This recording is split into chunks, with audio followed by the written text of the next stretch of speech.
Boker Tov. Today's daf is daf Samech Vav in Yebmot. We learned for Yosef Israel ben Chaim Michal and Elazar ben Ruma. Let's understand first something about, as a preamble to the Mishnah, about Nechsei Tzon Barzel and Nechsei Malug.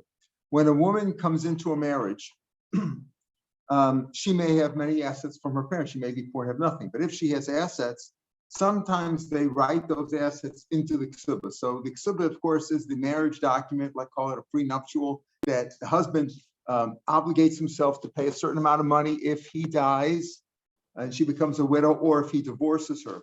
Now, besides that minimal amount of money, you can add more money to it. Sometimes they also write down assets that she's bringing into the family that he guarantees. That's called nichsei tzon barzel. Tzon barzel, like iron sheep, meaning they're strong because she writes in, let's say, I'm bringing in these assets into the family, slaves, animals, factories, whatever it is, and they're worth $100,000. He guarantees the $100,000.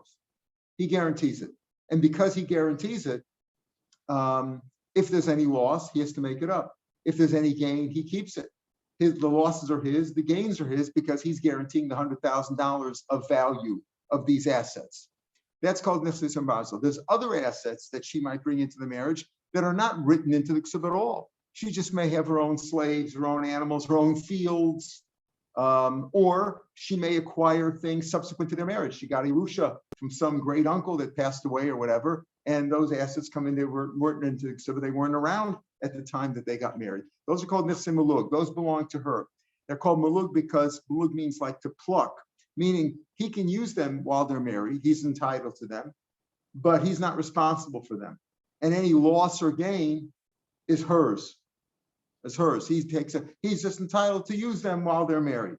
That's one of the reasons why you write, when there's a divorce, you write the date into the divorce. A couple of reasons are brought down, but one of the ones because of snus, but one is because you want to know when the divorce took place. Maybe he's entitled to eat the fruits, the profits of her assets while they're married, whether it's Nechsei Tzon Barzel, whether they're written in the ksuba, or whether it's Nechsei Malug. So if there was a bumper crop, he might claim, oh, I just divorced you yesterday. But the truth is the divorce took place 6 months before the harvest, and he's not entitled to it anymore. So those are the ideas of Nechsei Malug, Nechsei Barzel.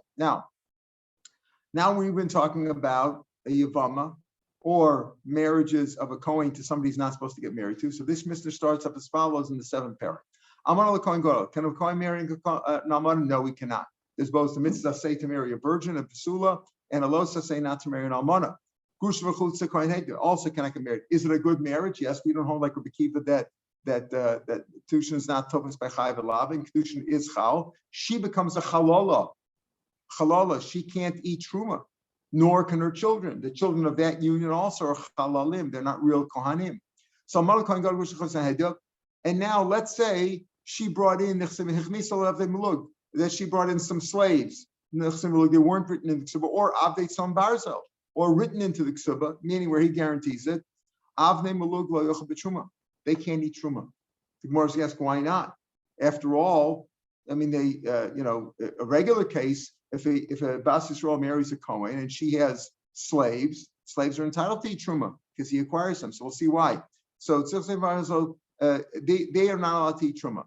Avdei tzon barzel yochlu, but tzon barzel where he's responsible for them. Remember, he's responsible for the value. If they decrease, he's got to make it up. If they increase, he gets to keep it. He's got to guarantee the $100,000. Let's say the value of those slaves. So avdei tzon barzel are allowed to eat truma. The Gemara will discuss this why. Now we just give the definition that I've already given. Avnei Mulug means that he's not responsible for them. If they die or they decrease in value or they increase in value, it's her loss and her gain. Even though he has to feed them, if they're married, if the couple's married, he's entitled to eat the produce thereof, the profits thereof, the increase thereof. He's entitled to it, and he has to feed the animals or feed the slaves. Obviously, we're talking about that they can't eat truma, even though he's chai. Why? Because they're really hers and not his. Now, wait a minute. But in regular case of Bas Yisrael who marries a Kohen, even though they're hers too, he's not responsible for them. There, they could eat truma. So here's going to be our discussion in the Gemara. She obviously cannot eat truma. Why? Because she's a chalala, and Almana marries a Kohen Gadol is forbidden marriage. A grusha uchalutza marries a kohen hedyot, forbidden marriage. She's a halala. Chalutza is a halala rabbanan, but it's a halal she can't eat truma. But what about the slaves? So Tzon Barzel, yes, he's responsible for them, and therefore he's entitled. Therefore, they can eat truma, and they're like his. They don't really belong to him, but he's responsible for them. Therefore, but if it's malug where he's not responsible for them, they can't eat. But in a regular case of a Bas Yisrael, they could eat.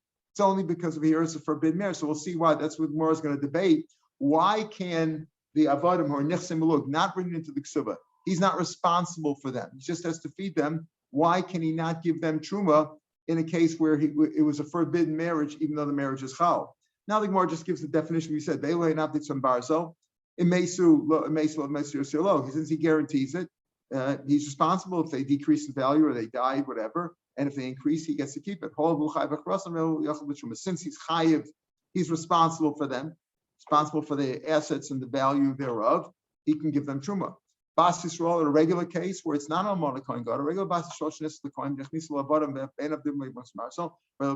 in a regular case, even though he's not responsible for the nefse, for the abdei mulog, they can eat truma because kinyan kaspo, as we see, even though they belong to her. The wife is also kinyan kaspo, right? The Kohen acquires the wife, and he acquires, and the avadim belong to her. So just like she can eat, they can also eat over here. Just like she can eat truma if she's married to a Kohen, as long as they're married, or even if they're not married anymore. If she has a child from the Kohen, remember that's the rule. Zera ein law. If there's no children and if she dies or divorced, she can't eat truma anymore. Right? So in a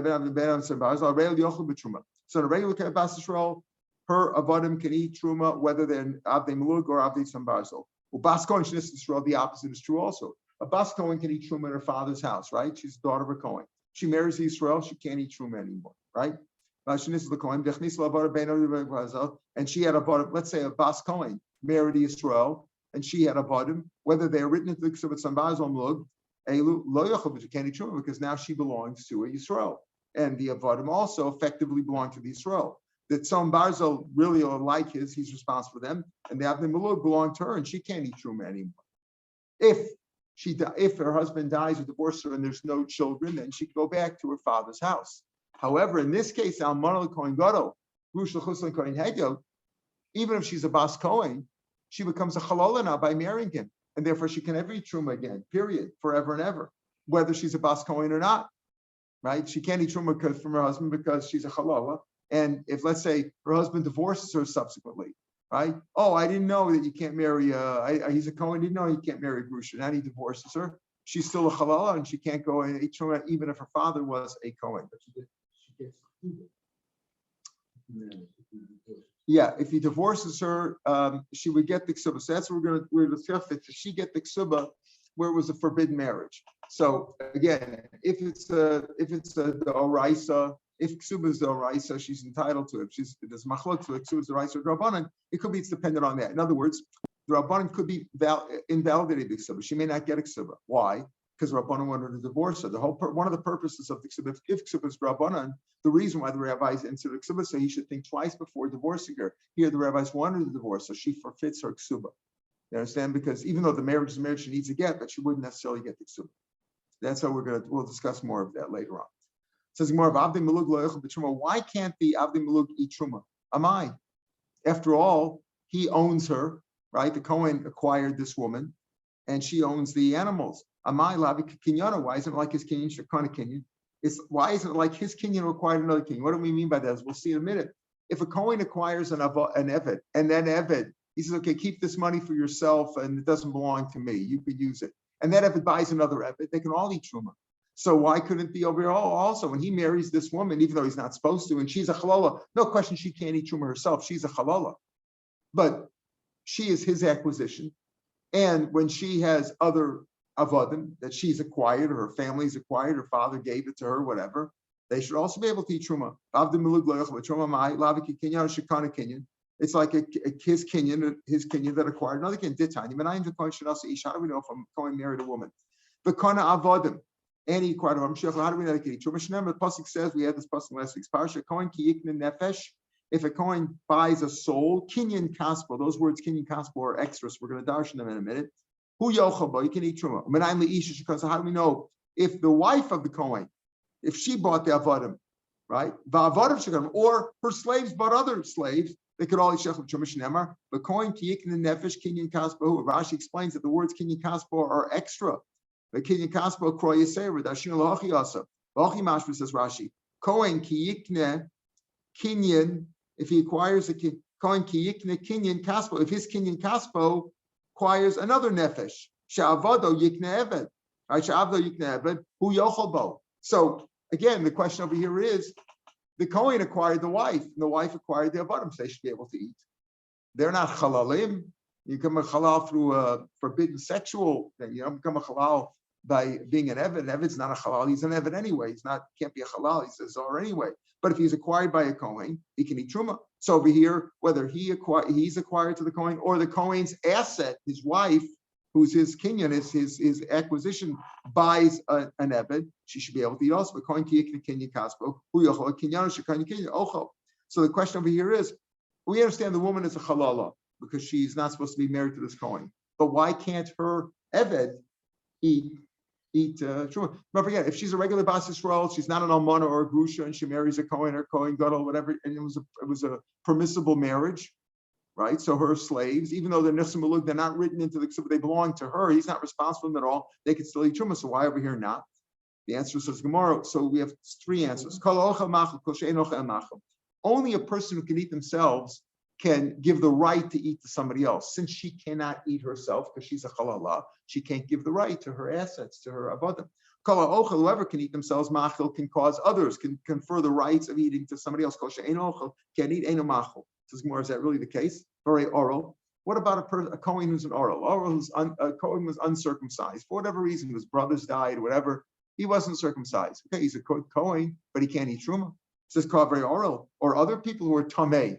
Person with Kohen's tamei can't eat truma. They can still give to their slaves. An oral can't give circumcised because of medical reasons. He has a medical exemption, but he's still an oral. And if he had slaves, they can eat truma. So, we're going to see that then the next parak. Oral is the next parak, but that's the case. It's from the Chumash. We see that. Okay, so an oral, he can't eat himself, but he owns slaves. So just what do you say? If he can eat himself, he can confer the rights of eating truma onto somebody else. If he can't eat himself, he can't. But an oral can confer rights even though he can't eat. Or a person who's tamei. Kohen happens to be temporarily tamei. While he's tamei, his slaves can't eat. Of course they can. Since it's only temporary, it's like they have a wound in their mouth, like their mouth hurts, meaning it's just temporary, because if he gets circumcised or the person who's tamei goes to the mikveh and purifies himself, then he can eat. So it's only like a temporary thing. But over here, it's temporary. But over here, the woman, the wife, the almana, or let's say the grusha marries the Kohen, she's a halala permanently. Even if they just had bia one time and he married her one time and they had bia and divorced her afterwards, she can have truma again. Okay, what about a very mamzer she'eino ochamach? What about a mamzer who can't eat himself? Why? Because he's not a Kohen. A mamzer can't be a Kohen. So Rashi gives the example of, let's say, a woman was married to a Kohen, and she was able to eat, right? And she had a daughter. Okay, she had a daughter. Now the husband died. The Kohen died. Her husband died, but she's allowed to eat truma because of her daughter. Her daughter married a mamzer and had a son who's a mamzer. Now the daughter died. The grandmother, who was originally married to the Kohen, can eat truma because of her grandson who's a mamzer. Whether he's a mamzer or not, she could eat truma. She had a grandson that came from her husband who was a Kohen. Kohen's dead. Her daughter's dead, but she can eat because of the grandson. But a mamzer can't eat. Why? Because even if he's Yisrael, he can't eat either, Rashi points out. But the case was brought down by mamzer to show mamzer can't eat, and he causes the grandmother to eat, right? He can't eat himself. Remember, the child of a Kohen, or the grandchild of a Kohen, can cause the mother to eat, even though they can't eat themselves, right? Even if they're not a daughter of a Kohen, right? In this case, he's a mamzer. So here you see that just the ability that you have to eat, that you can eat, confers the right to others. And if you can't eat, you can't confer the right. Here you see, even though you can't eat yourself, this grandson who's a mamzer cannot eat truma. He's not a Kohen, but he can confer the rights of eating on the grandmother. We're talking about somebody that you acquired. Here the reason that the mamzer is able to give his grandmother to eat, I mean, he confers the right, he's not giving her the truma, is because by birth he's a child or a grandchild of the Kohen. But here we're talking about something that you acquire by acquisition, like a wife that he acquired. He acquired this grusha. So since she can't eat, she can't cause her avarim to eat. So we're talking about in other words, if you acquired a slave, Cohen acquired a slave, and the slave bought another slave, he can confer the right since the slave can eat, and he's an acquisition. An acquisition that can eat can cause others to eat. An acquisition that cannot eat cannot cause others to eat. And it's no question from mamzer, because mamzer is not an acquisition; he's an offspring, and that's the first answer. So the question is, why can't the nichse malug, the avdei malug of the grusha who married a Kohen, why can't that evet eat? He is an acquisition of the Kohen. He is an acquisition. The answer is because he's eating because of the wife, and the wife is a halal, she can't eat, and therefore she can't give others to eat. Rabba says a different answer. You're right. Mina Torah, the slaves and the avdei malug of this grusha could eat. Rabbanan made exer. Rabbanan de gozru kadesha tomash. She should be able to say, listen, what did the Rabbanan want? I mentioned to you before when you asked about the ksuba, that she doesn't get the ksuba. Why? Because the Rabbanan want her to get divorced, right? When a Kohen marries a grusha, we don't want to encourage him to stay married, which is what a ksuba would do, right? Encourage them to stay married because he thinks twice before divorcing because you have to pay the ksuba. We want to encourage him to divorce. So this will also encourage the divorce. Why? Because Menexer says that she should say, listen, I need any ochas. I can't eat because I'm a halala. I'm a grusha married a Kohen. Avdi einochim, my slaves are not eating because the rabbi said don't eat. Zoni etzlo, she's zoni, meaning she's a forbidden marriage to him. Therefore, it'll encourage him to divorce her. In other words, the first answer was what? That any acquisition that cannot eat, like the Kohen's wife, cannot cause her slaves to eat. That's why the Chesed can't eat. The second answer is really Minatorish, the Avdei Malug could eat, even though they're the slaves of this woman who's now a halala. Minatorish should get it because they have the acquisition. The Kohen owns the wife, and the wife owns the vadim. So you could eat, except we want to encourage them to get divorced. So she might say, look, I can't eat, my slaves can't eat, I really don't belong over here, and maybe they'll get divorced. Rav Ashi says a third reason why the Avdei cannot eat. Rav Ashi, we're afraid of this.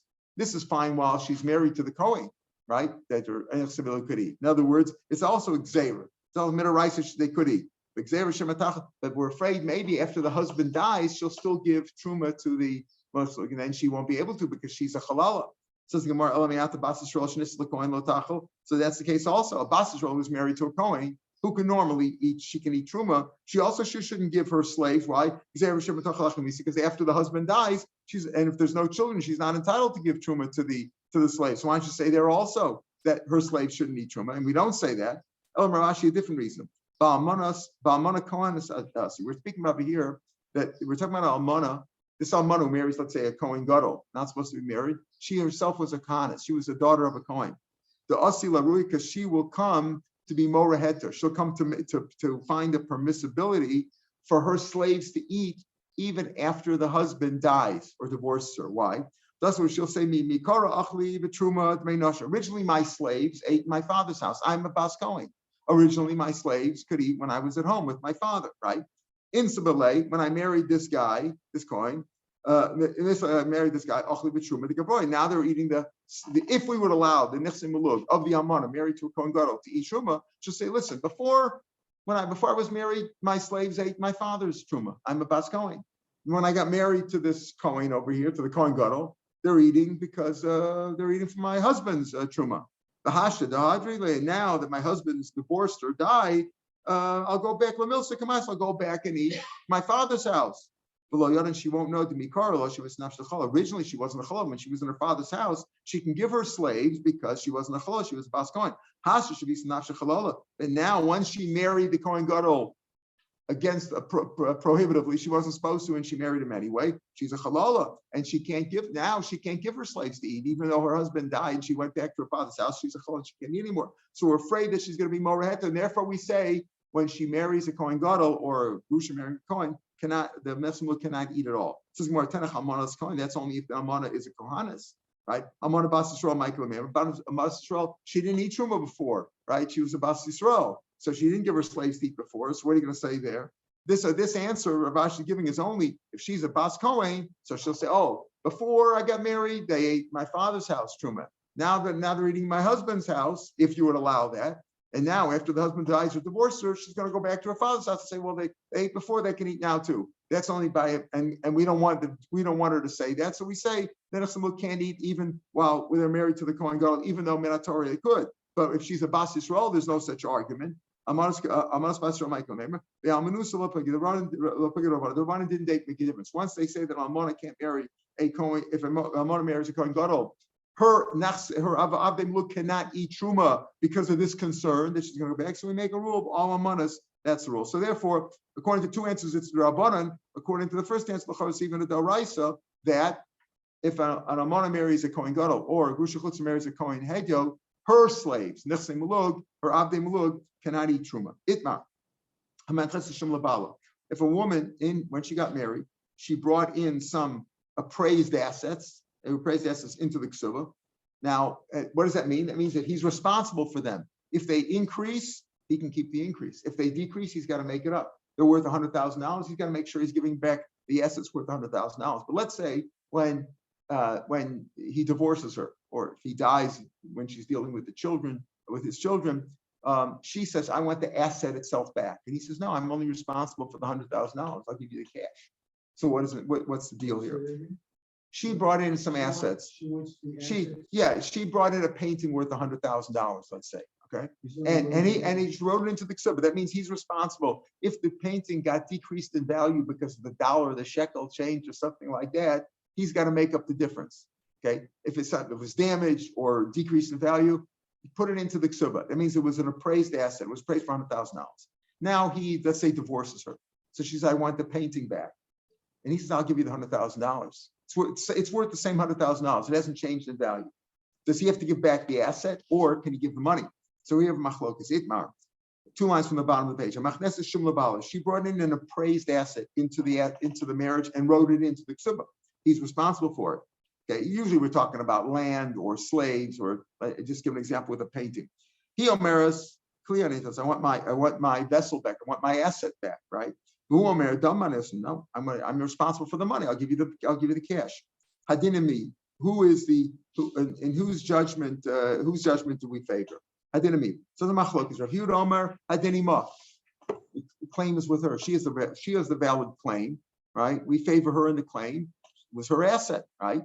And Rav Ami Amar Hadinima, and she could take let's say the asset back, the land, the slaves, the painting, whatever. Rav Ami Amar Hadinima. No. He's entitled. What's it based on? What's the machlokes based on? Mishum shvach beisavia. This is the increased asset of her father, right? It's an asset of her father. She's entitled to it. Shvach beisavia, the increase in value of her own asset. It's hers. It's her asset, right? So it's her paternal asset. Right. Shvach beisavia didahabi. Rav Ami says on Adinimo, even though Marmar, since it says on Marmar, like the master said, usually says that in the Gemara, it's like a brisa, but it's really in the Mishnah.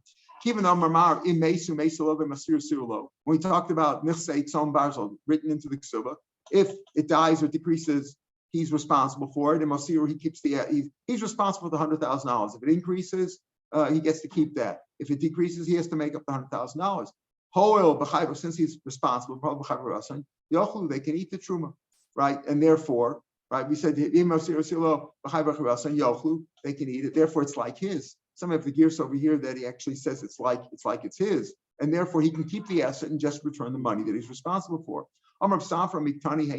Didn't say they belong to him. He's just said he's responsible for them. He says, I'll guarantee the $100,000. Put it into the ksuba. I'll make sure you get $100,000 of these assets that you bring back that you're putting in my care. I get to use it. I get if it makes money, I get to put it on the stock market and increases. I get to keep the profits after taxes. And if it decreases, I'll make it up. So since he's responsible for it, he just has to pay the money. But the question over here is, it didn't say it's his. It just said he's responsible for it, but it's not really his. So that's the argument against Rav Ami. It says more.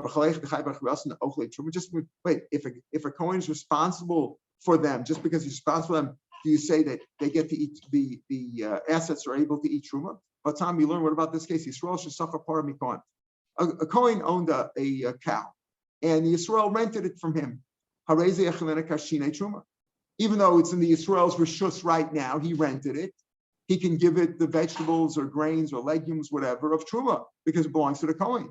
The opposite, Kohen shesachar par Yisrael. If you a Kohen who rented a cow from a Yisrael and he took him on a long trip, he's responsible. Who's responsible to feed him? You got to feed him, right? You got to put gas in the car. You got to feed. You got to give the animal to eat, right? He can't give him truma, even though what? He's a Kohen. Can't give him truma. Why? Because the asset belongs to the Israel. So even though the Kohen, even though the renter, the person who's renting it, the tenant or the person who's renting it, not the owner, is responsible for it, you don't go by the tenant, you go by just because you're responsible. It doesn't mean like you're the owner. It says more of a tisbri. If you a renter is like a person who's a shomer sacher, he's responsible for Gnei Aveda, for being lost or stolen or lost. But if it was an accident or the kichsha, if it got emaciated or benefches, or if it got decreased in value, if it got decreased in value, is he responsible? In other words, a renter is not really responsible. He's only responsible minimal, loss or if you lost it or you were if it was lost or stolen, then you're responsible. But you're not really totally responsible for it, like an asset, like a shoel who's responsible for accidents or decrease in value. If you want to compare it to a case responsibility, I'll show you the sefer there. There it says Yisrael shesham par mikohen, a Yisrael who took an appraised asset and he guaranteed an appraised asset. He said, "Listen, I'm going to borrow your para, and I guarantee I'll return the value of the para. If it's worth $100, I'll make sure you get the $100 back. Either the par will be worth that $100 or I'll make up the $100. He's also sham par mikohen. Lo yechle nekashin. He can't give it to him. Why? Because he's Yisrael. Once he's responsible for it, he's like the owner. Then he can't give the animal truma. And the opposite of a coin sham par Yisrael yechle nekashin truma. So you see that responsibility is like ownership. When you're responsible for it, so if a kohen is totally responsible for an animal, even though it's not his, he can give a truma. And if Yisrael is totally responsible for an animal that belongs to a kohen, he cannot give a truma because it's now in the rishus of the Yisrael. So therefore, that's not so. Just responsibility. Rav Ami says, since you're responsible for it, it's like yours, and therefore you can just the husband can just give back the value, doesn't give back the painting itself. So what about this machlokas? Yosef Rav Yosef b'shilei pereket Rav Nachman. Rav and Yosef were sitting at the end of the Shiur of Rav Nachman, at the end of the Shiur. The Yasmin, they said the comment like this: Tanya Kavasar Rav Yehuda, Tanya Kavasar Rav Ami. In this shaila, whether she put nechsei tzam barzel into the ksuba, she brought land, slaves, cash, whatever, into the deal, or painting, whatever, into the ksuba, and now she demands the item itself. We're not talking. There was no decrease or increase. She just demands the item itself. What's the halacha? Rav Yehuda says she can demand a dinimah. And Rav Ami said, no, the din is with him. If he wants to give cash, he could just give back cash. So there's a brisa. So these two rabbis, Rav and Rav Yosef, were sitting there. They said, there's a brisa that supports each opinion. Tanya Kavasar Rav Yehuda, Tanya Kavasar Rav Ami. Tanya Kavasar Rav Ami approved to Rav Ami that what? That he can just give her cash. Let's say she brought in avadim who were talking about, wrote it into the ksuba, and the master, if you knocked out a tooth or an eye, he goes out free. So Yosef B'Shamayim le'ish, only if he knocked out the tooth, avalo leisha. Even though they were hers, she brought him into the ksuba. But since he's responsible for him, he's like the owner. Oh, that shows that he's responsible. He's like the owner, and he can give back cash. He can say, I own the asset, I'm giving you back cash. I'm responsible for the value. Tanya was a proof to Rav Yehuda. She brought in an appraised asset to her husband in the ksuba. He can't sell it. He can't sell it because if they get divorced, she can demand the item back. He can't sell it. Let's say, in addition to the assets that she brought into the marriage, that they wrote into the ksuba and he guaranteed it, he also guaranteed her more and said, not only that, I'm going to give you my car also. He wrote that into the ksuba. You'll get the pink Cadillac with the white walls. If we get divorced, I'm going to give you that, right? Even he wrote that. Also, you can't sell in Rasabal Limkor, Lo Yimkor. Why? Because they're meshubah to her. She's entitled to, she can get the item back. Let's say either one of them sold it leparnasa. There was no food in the house. There's a story, but he could take it back afterwards because they had no right to sell the item itself. The item is meshubah to the her ksuba. So you see over here that the item itself is responsible. You can't get rid of the item. You can't just say, I'll sell it and make up the cash, guarantee it. You see that it belongs to her. She's entitled to the item back intact. And if there was any loss in value or decrease, he'd have to make up the difference in cash, but the item she's entitled to. So he says, like Rav Yehuda, that she's entitled to the asset back. We had a price like Rav Ami. The first price was Rav Ami, was Shane the Ayas, like Rav Ami, that he's entitled to keep the asset and just pay her for it.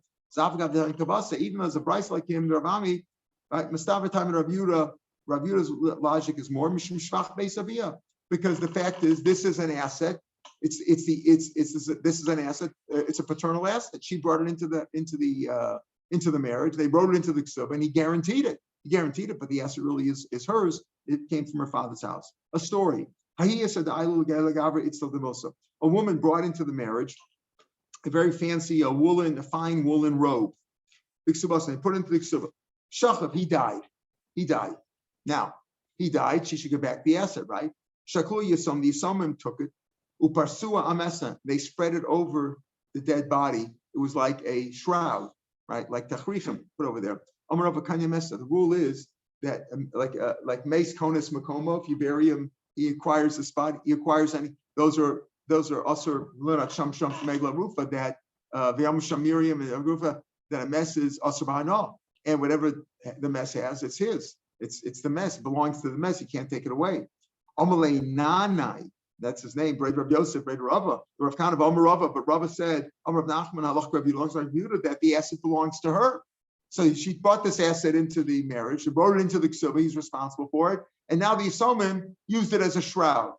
So what do you say there? Why do you say? And he said that he's Kona. Rava says he's Kona. When Rava says he's Kona, how does that jibe with Rava said in the name of Nachman that Halach is like Rav Yehuda, that she gets the asset back? How did you get the item back? Still has to be collected. If it's here and it's available, yes, she gets it back, but it's still got to be collected. And since it's got to be collected, means right now it's not in their rishus. Even the mechusar, since it's lacking collection because it's now with the mess, it's like it's in his rishus. And therefore, and Rabbi Tameid Amarabba Hektish Chametz B'Shichr Mafkim Midei Shibud. Even though this asset, the painting, call it the slave, whatever, is meshubah to the wife's ksuba, he has to return it. But if you're makdish something, you gave it to Hektish. If the husband, while the husband had makdish, or it was chametz, let's say it was chametz that a guy lent him some money and he gave chametz as his collateral, and he didn't give it to the guy himself, and it wasn't in East Jerusalem. He had it in his house, in the Jew's house. So since it's Asr Ba'anah from 6 hours on Erev Pesach, it's Asr Ba'anah, takes away the shibud, and it's no longer Meshubah. Or Shichur, let's say you say, I'm going to give my slave, give me $1,000 and I'll use my slave as collateral. Then I freed the slave. Collateral's gone. They take away from the Shibud. So here too, this is like being Makdish. When you use it as a shroud, put it on the mess, it's like being Makdish. You can't have enough of it anymore, and that takes away. Yes, Rav Yehuda's right. We pass like Rav Yehuda that she gets back the asset. But over here, the asset has already been taken away, so to speak, by the Hegdish, just like Hegdish comes from Mafkim Meshubah. I'm Rav Yehuda. Yeah, let's. If the Baal destroys the asset. So it's not here anymore. You're right. Same thing. If he destroyed it, what are you going to do? He just has to pay for it. He's still responsible for the value, yeah, because that was written in the Ksubah. Amar Yehuda, she might sue him for other damages too, for if he did it on purpose, for lawyers would make sense. Amar Yehuda, let's say she brought 2 paintings. I use the example with paintings just as an example. She brought 2 paintings into the marriage and wrote it into the Ksubah. Each one was worth $500, let's say. Total of $1,000. He guarantees the value of these 2 paintings of $1,000. And they increased in value. Things went up. But fine. And now that's worth $2,000, right? So what happens now? She gets the asset back, right? One she gets back for the ksuba, right? That's written in the ksuba. And the second one, they're worth $2,000. So when we're talking about, we said if it maintains the same value, she just wants the asset back. The asset increased in value. He's entitled to the increase. So how does that work? So one painting is worth, let's say now each painting is worth $1,000. So it's a total of $2,000. So one she takes back for the ksuba, which is $1,000, and one, if she wants the other one back, she has to pay him $1,000. because he's entitled to the increase. The echad no says the echad no says dam. She pays for it, and she takes it. And shvach beisavia. This is more my kamash malan. What's the chiddush there? Shvach beisavia didog. We shvach beis didog have. It's the increase of value is hers. In other words, what are we saying over here? It's shvach beisavia didog. We know that she gets the assets back if she wants, right? That's what we just said. The shvach beisavia belongs to her, right? Rav Yehuda already said that she's entitled to the asset back. Ma'ud is saying, I think that's if they were worth exactly, the asset was worth exactly what they wrote into the ksuba. She gave 2 paintings worth $1,000 and they're still worth $1,000. So she can get the paintings back. The husband wants to keep the paintings, give her the $1,000. She says, no, I want the painting. She's not that. But to be able to pay extra money, because now the paintings they're each worth double, right? They were each worth 500 before, now they're worth 1,000. So I might say, fine, if they were worth the original 1,000, she can get the paintings back. But now each one's worth $1,000. He's only responsible to give her back assets worth $1,000, not $2,000. So you might think that he doesn't have to give back the second painting. You might say, yeah, in other words, saying even against his will, he says, listen, now it's worth $2,000. I'll give you back 1 painting. That's what you gave. You gave me 2 paintings worth $1,000. I'm giving you back 1 painting worth $1,000. You're entitled to that one. But the second one I get to keep. I get to keep the increase. No, the chiddush is that if she wants to keep the asset, she can even pay the difference that it's worth now, the extra 1,000, and get back both paintings. Mashma, that's the halacha. All right, we'll pick it up from the Mishnah tomorrow. Have a good day, everybody. Surah Tovot.